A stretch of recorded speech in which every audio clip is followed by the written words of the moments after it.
Waa ninka keliya ee arkay caddeymaha ugu badan ee Jeffrey Epstein ka hor inta aan la tirtirin. Waa sargaal sare oo ka tirsan FBI-da Mareykanka, isla markaana daaha ka rogay sirta jasiiradda Epstein. Waxa uu ahaa wakiil federaal oo ka qayb galay weerarkii ugu horreeyay ee lagu qaaday jasiiradda gaarka ah ee uu lahaa Epstein. Maantana markii ugu horreysay ayuu kala furayaa afkiisa. Waxa uu bixinayaa markhaati buuxa isaga oo ka warramaya wax kasta oo halkaasi ku arkay. Waxa uu yidhi, markii ugu horreeyay ee jasiiradda aan gaarnay, dareenkayga ugu horreeyay waxa uu noqday naxdin iyo layaab. Wax kasta oo aan ka filaynay milyaneerkaasi xitaa kama uusan ag dhoweyn xaqiiqada aan indhahayga ku arkay. Waxyaabaha layaabka iyo fajaca ahaa waxaa ka mid ahaa waxa aan malaynayay iyo waxa halkaasi aan ku arkay inaysan isku mid noqonin. Dibadda jasiiradda waxay u ekayd dalxiis iyo goob raaxo leh. Dhismayaal yaryar oo si habaysan loo sameeyay ayaa ku yaalay, waddooyin dhagax ah oo nadiif ah, iyo bad u eg barkad ayaa halkaasi ku taalay. Qof kasta oo arka waxa uu moodayaa inay tahay janno dhulka ku taala, laakiin isla marka aan gudaha u galnay ayaan dareennay in wax qarsoon ay jiraan. Meesha waa goob loo dhisay si ay u qariso waxyaabo waaweyn oo ku yaala dhulka hoostiisa oo sir ah.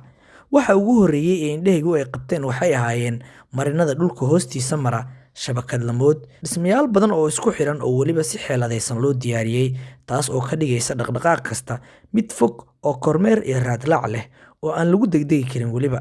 Markii aan helnay albaabka laga galo marinadaas, waxaan fahnay sirta kalsoonida ee Epstein uu ku noolaa sanado badan. Tani ma ahayn oo keliya meel lagu dhunto, balse waxa ay ahayd adduun dhammaystiran oo dhulka hoostiisa ku qarsoonaa, oo ay ka buuxaan sir aysan cidna ogaan karin.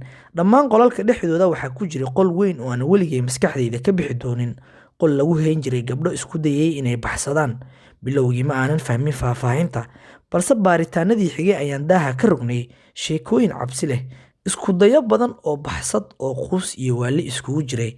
Qaar ka mid ah gabdhaha ayaa isku dayay inay ku dabaashaan badweynta furan si ay uga baxsadaan.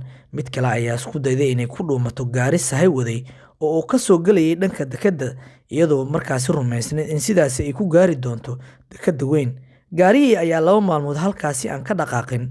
Waxa ay ku dhex jirtay ilaa 42 saacadood, ilaa markii dambe ay ka quusatay inay halkaasi ka baxsato, iyada oo bilowday inay albaabka garaacdo ilaa gacmaheeda ay dhaawacmaan. Hase yeeshee waxa ay yaabtay markii ay ogaatay in cid maqlaysa aysanba jirin. Isku day kasta waxa uu ka halis badnaa kii ka horreeyay, balse waxa ka dhexeeyay dhammaantood ayaa ahaa inay dhammaan diyaar u ahaayeen inay naftooda halis u geliyaan si kasta ay goobtaasi uga baxsan karaan. Mid ka mid ah gabdhaha ayaa tiri, habeenkii aan isku dayay inaan baxsado, aniga oo ku dabaalanaya badweynta, waxaan isku arkayay sidii gabar halyeeyad ah oo u tartamaysa tartanka Olombikada. Waxaan cagacadaan ku dul maray dhagaxyo fiiqan. Cagaha ayaan ka dhaawacmay balse xanuun ma aanan dareemin. Waxaan gaaray cirifka geeska ee jasiiradda. Dabadeedna waxaan u dabaashay dhanka looga baxo, aniga oo moodaya inay yihiin jasiirado kale. Markii aan arkay iftiinka, si lama filaan ah ayaan mar qura oo arkay iyada oo igu hareeraysan yihiin askar ilaalo ah oo u shaqaynaysay Jeffrey Epstein. Waxayna igu yiraahdeen si jees ah, xitaa baddu waxay u shaqaysaa Jeffrey Epstein, iskumana dayi kartid inaad ka baxsatid. Gabadha saddexaad ee sheekadani waxay ka sii yaab badnayd kuwii hore. Waxa ay keydin jirtay dhalooyinka yaryar ee cadarka lagu shubo. Maalin kasta waxa ay qori jirtay warqad oo ay ku tuuri jirtay badda iyadoo rajaynaysa inuu qof markaasi uu arko kadibna uu badbaadiyo.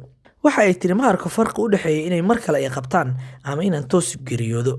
Sargaalkii Mareykanka ahaa ee ka tirsanaa FBI-da ayaa yidhi, naxdinta dhabta ah waxay ku jirtay dhulka hoostiisa. Markii aan galnay qol hoose oo basementiga ah, waxaan helnay qol weyn oo u eg xabsi. Gabdha ayaa ku xirnaa silsilado. Aamusnaan ayaa ka muuqatay iyo weliba cabsi xad dhaaf ah. Aamusnaantaasi si dhab ah ayaa u argagax badnayd. Indhahooda waxaan ku arkayay isku dhaf cabsi iyo rajo xumo ah. Muuqaallo aan weligay iloobi doonin ayaa maalinkaasi indhahaygu qabteen. Kuwa halkaasi ka shaqaynayay iyaguna waxay ahaayeen wax iigu yaabka badnaa ee aan arko. Aamusnaan cabsi lah ayay aamusnaayeen.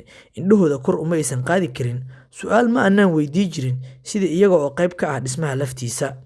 Waqti yar kadib, waxaan ogaanay in intooda badan ay saxiixeen heshiisyo sir ah oo cimriga qofka lagu dheeraynayo. Subxaanallahi, waa sida iyagu ay aaminsan yihiin. Daacadnimadoodu ayaa ahayd inay hal qof oo keliya ay aaminsan yihiin, balse ay ahayd hay'adda maamulaysa jasiiradda. Qaar ka mid ah shaqaaluhu inta ay baxsadaan ayay iska dhigi jireen sidii dalxiisayaal cusub oo dusha sare ee jasiiradda ayay ka soo geli jireen iyagoo iska dhigaya sidii dad hadda soo degay. Balse marka aan gudaha u socoto, waxaad dareemaysaa in meesha loo dhisay si la yaab leh. nalalka, dhawaqyada iyo wax kasta oo yaalla waxaa loo habeeyey si dadka loo geliyo xaalad hoos u dhac maskaxeed ah si ay u dareemaan in qofka masraxa taagan uu yahay kan awoodda buuxda leh ee adduunka oo dhan maamuli doono. Waa Jeffrey Epstein. Faylasha aan helnay ayaa ka yaab badnaa wax kasta oo la filan karo, ma ahayn kuwa dhaqaale ama siyaasadeed, ee waxay ahaayeen sawirro, naqshado iyo falanqayn nafsadeed oo ku saabsan marti kasta, wax kasta oo la diiwaan geliyey. Silsilado isku xiran, qolal go'doonsan oo goobta ka dhan ah waxay ahaayeen warshad loogu talagalay xakamaynta maskaxda bini'aadamka. Wax kasta oo jasiiradaasi ku jiray waxaa loo dhisay si loo abuuro daacadnimo buuxda, ma aha oo keliya in dadka laga dhigo kuwo cabsada, balse waxay ahayd inay u arkaan mid leh awood buuxda oo ay xurmeeyaan. Isgaarsiinta iyo nidaamka xiriirada ayaa ahaa kuwo gaar ah. Epstein wuxuu isku qasi jiray fikrado kala duwan si uu u sameeyo nooc gaar ah oo bini'aadam ah.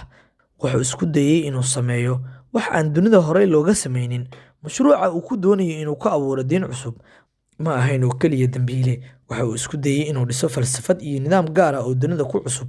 Buug gacmeedka iyo faylasha aan soo qaaday waxay ahaayeen hanti dhab ah. Buugga weyn ee martida waxaa ku qornaa magacyo, taariikhyo, noocyada booqashooyinka, wax kasta oo si faahfaahsan ayaa loo diiwaan geliyey. Buug gacmeedyada iyo faylasha aan soo qaaday waxay ahaayeen hanti dhab ah.